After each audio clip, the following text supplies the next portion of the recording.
Tá mé stigan seo é sépéal an chláiste I Mhaigh Nuad. Is áit speisialta é sépéal atá mar chríoláir den chláiste. Bunaíodh an cór 1966 tá ceithre cór éagsúla againn, Cór na Gléir, cór an Scoil Gregoriana, an Chamber Choir, Cór Mhaigh, agus an Choral Society, Cór Mhaigh.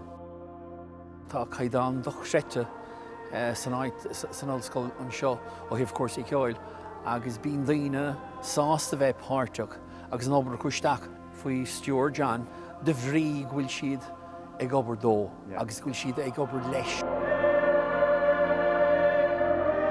Ó tá sé fíor hainmhach, agus tá sé fíor háchtach amach sé hainmhach de duine.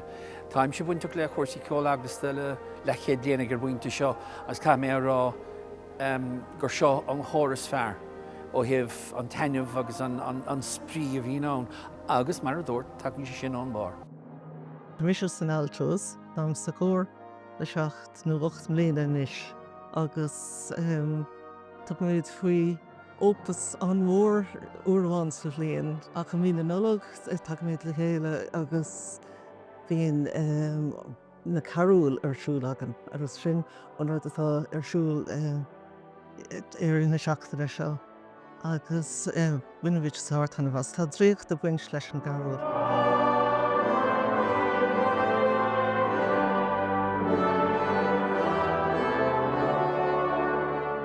An bhallraíocht a chraonn sé idir, agus an ranfeartaíocht a chraonn sé idir ball den ollscoil agus mar chuid den phobal Mhaigh Nuad freisin.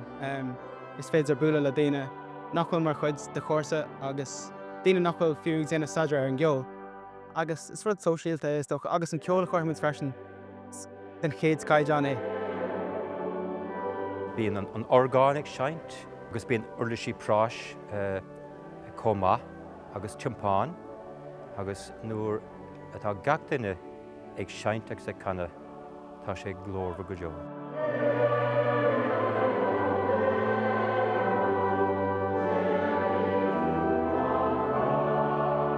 Tás go bhfuil na suíochán site díorchas trastamar a chéile.